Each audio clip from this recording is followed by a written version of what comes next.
Hello lovelies, just want to give you a little calm water reflection after this last eclipse, the lunar eclipse, full moon in Capricorn last evening at 13 degrees. I'm sure you're all feeling it on some level.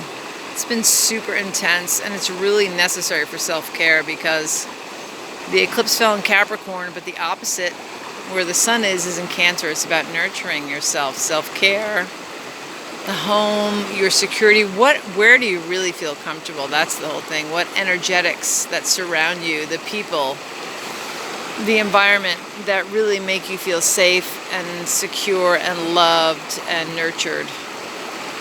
The sun and the moon always, when they oppose each other, the masculine and the feminine, they're bringing things up to be looked at. And Saturn just came back into Capricorn, so it's been there since December of 2017. It went into Aquarius a few months ago. Now it's retrograding back into Capricorn.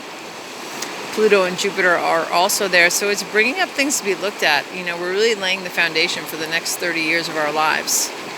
And the next 5 months with Saturn there in Capricorn are going to be intense. If you've not done your inner work, if you've not listened to your true heart, you're going to, the squeeze is going to come from Saturn, like, to get it together. Because after it leaves its retrograde phase and goes back into Aquarius in the fall, it's going to be a completely new environment, a new way of being, a new world for you. Really be sure you're where you really want to be, with the energies surrounding you, the people, the places that you truly want to be in. It was really beautiful watching the eclipse last night coming up over Mount Shasta. It was just gorgeous, and little firework action happening in Shasta East Park in the parking lot because, of course, with everything going on globally, all the events have been canceled, so it was kind of up to people to do their own thing. And, the spirit of 4th of July in America will not be squashed. That's a given. That's the one thing about the testament of the American people. And, we're just in really majorly shifting times. We're going to have a new moon on July 20th in Cancer, which is, again, really going to ask you to look at where your true home is, where you feel comfortable and nurtured and loved. So that theme is playing out really strongly here. And Saturn in Capricorn is like the foundation, but it's also the restrictions. So we're seeing, restrictions coming back down in certain places. That makes total sense with Saturn in Capricorn.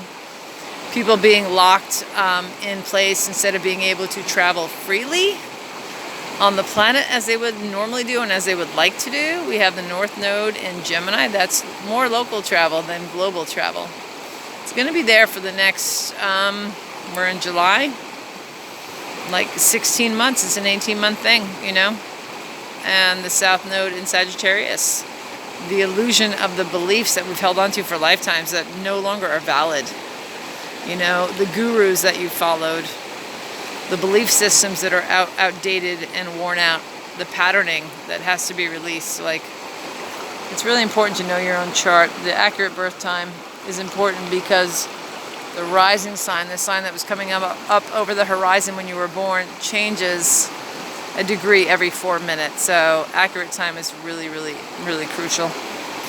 But if you know where these eclipses have fallen the past 3 in your own houses, in your own natal chart, it'll show you where you're being asked to shift.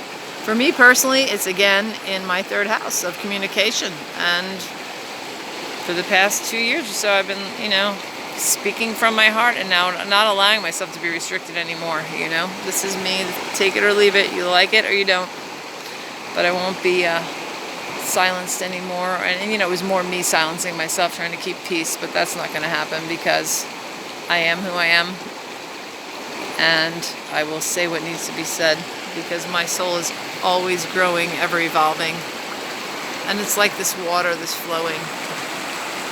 You can try to put a dam in the way to block things from moving, maybe out of fear, but eventually that flow, that spirit, like the water, is going to creep around that rock and it's going to make its way where it needs to be, where it was meant to be. So I hope that you're all feeling well. It's a beautiful Sunday here in Mount Shasta, California, and I'm just really enjoying the river time and looking forward to seeing, what the next moon cycles are going to bring. Take great care of yourselves, people. Have a good week ahead.